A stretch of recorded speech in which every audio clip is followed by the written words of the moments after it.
আচ্ছা বন্ধুরা, এখন আমরা দাঁড়িয়ে আছি একটা বিশাল পাহাড়ি এলাকায়। সামনে যেটা দেখতে পাচ্ছেন সেটা শুধু একটা পাহাড় নয়, এখান থেকেই শুরু হচ্ছে আমাদের পুরো ফ্যাক্টরির যাত্রা।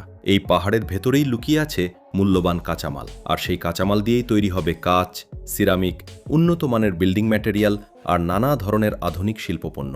এখন দেখুন, সামনে বিশাল বিশাল জিসিবি মেশিন কাজ শুরু করেছে। এই জিসিবিগুলো পাহাড়ের গায়ে ধাক্কা দিয়ে শক্ত মাটি ভেঙে ফেলছে। ধীরে ধীরে পাহাড়ের বুক চিরে বের করে আনা হচ্ছে চীনা মাটি, সিলিকা বালু আর বিভিন্ন খনিজ পদার্থ।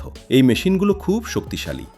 প্রতিটা জিসিবি একসাথে একবারে কয়েক টন মাটি তুলতে পারে। দেখুন কিভাবে বিশাল বালতি দিয়ে পাহাড় কেটে কেটে নিচে নামিয়ে দিচ্ছে। এখানে কাজ করা প্রতিটি শ্রমিক, প্রতিটি ইঞ্জিনিয়ার সবাই খুব সতর্কভাবে কাজ করছে, কারণ পাহাড় কাটার সময় সামান্য ভুল মানেই বড় দুর্ঘটনা। এখন এই কাঁচামালগুলো সরাসরি ফ্যাক্টরিতে নেওয়া হবে না। প্রথমে এগুলো লোড করা হচ্ছে বড় বড় ডাম্প ট্রাকে। আপনারা দেখতে পাচ্ছেন একটার পর একটা বিশাল ট্রাক এসে দাঁড়াচ্ছে। জিসিবি মেশিন সেই ট্রাকের ভেতরে ধীরে ধীরে মাটি ঢেলে দিচ্ছে। এক একটা ট্রাকের ভেতরে প্রায় 20 থেকে 30 টন পর্যন্ত কাঁচামাল ঢুকছে। এই ট্রাকগুলো এরপর পাহাড়ি রাস্তা বেয়ে অনেক দূরে অবস্থিত মূল ফ্যাক্টরির দিকে রওনা দেবে। এই পুরো রাস্তাটাই অনেক চ্যালেঞ্জিং। উঁচু নিচু রাস্তা, বাঁক, পাহাড়ি ঢাল সবকিছুর মধ্য দিয়েই ট্রাকগুলোকে নিরাপদে যেতে হয়। চলুন আমরা এবার ট্রাকের সাথেই ফ্যাক্টরির দিকে এগোই।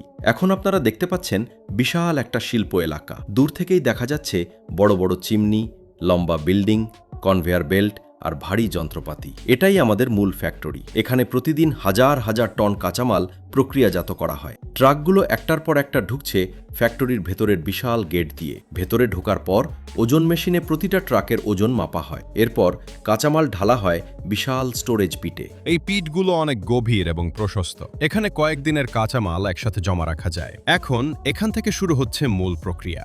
প্রথম ধাপে এই কাঁচামালগুলোকে বড় বড় ক্র্যাশার মেশিনের মাধ্যমে ভেঙে ছোট ছোট কণায় পরিণত করা হয়। এই ক্র্যাশার মেশিনগুলো এতটাই শক্তিশালী যে শক্ত পাথরও মুহূর্তের মধ্যে গুঁড়ো করে ফেলতে পারে। আপনারা শুনতে পাচ্ছেন প্রচণ্ড শব্দ। এই শব্দটাই আসলে উন্নত প্রযুক্তির শক্তির প্রমাণ। ভাঙার পর এই কাঁচামাল চলে যায় কনভেয়ার বেল্টের মাধ্যমে পরবর্তী সেকশনে। এখন আমরা চলে এসেছি ওয়াশিং ইউনিটে। এখানে কাঁচামালগুলো ভালোভাবে ধুয়ে পরিষ্কার করা হয়, কারণ পাহাড় থেকে আনা মাটির সাথে থাকে ময়লা, ধুলো, অপ্রয়োজনীয় পাথর আর নানা ধরনের অশুদ্ধ উপাদান। এই বিশাল পানি প্রবাহের মাধ্যমে সবকিছু আলাদা করে নেওয়া হয়। শুধুমাত্র খাঁটি সিলিকা বালু এবং চীনা মাটি রেখে বাকিগুলো বাদ দেওয়া হয়। এই ধাপটা খুব গুরুত্বপূর্ণ, কারণ কাচের মান সম্পূর্ণ নির্ভর করে এই বিশুদ্ধতার উপর। একটু নোংরা বা দূষিত উপাদান থাকলেই কাচের মান খারাপ হয়ে যাবে। এখন পরিষ্কার করা কাঁচামাল যাচ্ছে ড্রয়িং ইউনিটে। এখানে বিশাল বড় বড় ওভেনের ভেতরে ঢুকিয়ে মাটি ও বালু ভালোভাবে শুকানো হয়। এই ওভেনগুলো প্রায় 200 থেকে 300 ডিগ্রি সেলসিয়াস তাপে কাজ করে। এই তাপে সব ধরনের আর্দ্রতা সম্পূর্ণভাবে দূর হয়ে যায়। শুকানোর পর এই উপাদানগুলো গুঁড়ো করে একেবারে ফাইন পাউডারে পরিণত করা হয়। এই ফাইন পাউডারই হচ্ছে কাঁচ তৈরির মূল ভিত্তি। এখন আসল ম্যাজিক শুরু। এই গুঁড়ো উপাদানগুলো নির্দিষ্ট অনুপাতে মিশিয়ে নেওয়া হয়। এর সাথে যোগ করা হয় সোডা অ্যাশ, লাইমস্টোন এবং কিছু বিশেষ কেমিক্যাল। এই মিশ্রণটাকেই বলা হয় গ্লাস ব্যাচ। এই গ্লাস ব্যাচ এরপর পাঠানো হয় বিশাল মেল্টিং ফার্নেসে। এই ফার্নেসের তাপমাত্রা প্রায় 1500 ডিগ্রি সেলসিয়াস পর্যন্ত পৌঁছায়। এই ভয়ঙ্কর তাপে সব উপাদান গলে তরল কাচে পরিণত হয়। এখন দেখুন, আগুনের ভেতর দিয়ে ধীরে ধীরে গলিত কাচ প্রবাহিত হচ্ছে। এই দৃশ্যটা সত্যি অসাধারণ। এখন এই তরল কাচকে বিভিন্ন ছাঁচের মধ্যে ঢেলে তৈরি করা হয় কাচের শীট, বোতল, গ্লাস, জানালার কাচ আর নানা ধরনের কাচের পণ্য। এই ছাঁচগুলো সম্পূর্ণ অটোমেটিক মেশিন দ্বারা নিয়ন্ত্রিত। 1 সেকেন্ডের সামান্য ভুল মানেই পুরো ব্যাচ নষ্ট। তাই এখানে ব্যবহার করা হয় অত্যাধুনিক সেন্সর, রোবোটিক আর্ম আর কম্পিউটার নিয়ন্ত্রিত সিস্টেম। এই পর্যায়ে এসে কাচ ধীরে ধীরে ঠান্ডা করা হয়। হঠাৎ ঠান্ডা করলে কাচ ফেটে যেতে পারে, তাই বিশেষ কুলিং চেম্বারে ধীরে ধীরে তাপমাত্রা কমানো হয়।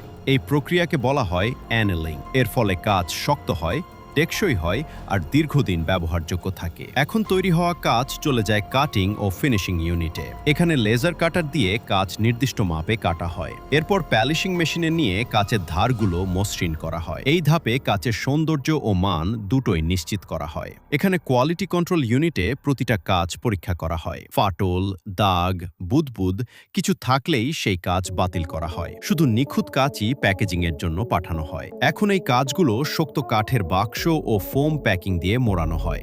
যাতে পরিবহনের সময় কোনো ক্ষতি না হয়। এরপর সেগুলো পাঠানো হয় দেশের বিভিন্ন জায়গায় এবং বিদেশে রপ্তানির জন্য। এই পুরো ফ্যাক্টরিতে প্রতিদিন প্রায় হাজার হাজার মানুষের কর্মসংস্থান হচ্ছে। এখানে ইঞ্জিনিয়ার, টেকনিশিয়ান, শ্রমিক, ম্যানেজার সবাই একসাথে কাজ করে এই বিশাল উৎপাদন ব্যবস্থা সচল রাখছে। এই ফ্যাক্টরি পাহাড়ের মাটি থেকে তৈরি করছে আধুনিক সভ্যতার অপরিহার্য উপকরণ কাঁচ। ফ্যাক্টরি এবং কর্মীরা একসাথে আধুনিক প্রযুক্তির সাহায্যে পাহাড়ের সাধারণ কাঁচামালকে পরিণত করছে মূল্যবান, টেকসই এবং আন্তর্জাতিক মানের কাজ পণ্যে। শেষ কথা, ফ্যাক্টরি আধুনিক সভ্যতার একটি গুরুত্বপূর্ণ অংশ। পাহাড়ের মাটি কেবল শিল্প নয়, বরং নিরাপদ, টেকসই এবং উন্নত কাজ পণ্য হিসেবে মানুষের জীবনে ব্যবহার হচ্ছে। এইভাবে আমরা দেখলাম পুরো ফ্যাক্টরির যাত্রা। ধন্যবাদ বন্ধুরা আজ আমাদের সঙ্গে থাকার জন্য। বন্ধুরা, আজকের ভিডিওটি যদি আপনাদের ভালো লেগে থাকে তাহলে অবশ্যই একটি লাইক দিন। আমাদের চ্যানেলে নতুন হলে সাবস্ক্রাইব করে বেল আইকনটি অন করে রাখুন, যেন পরবর্তী সব দারুণ ভিডিও সবার আগে পেয়ে যান। ততক্ষণ পর্যন্ত আল্লাহ হাফেজ এবং ধন্যবাদ।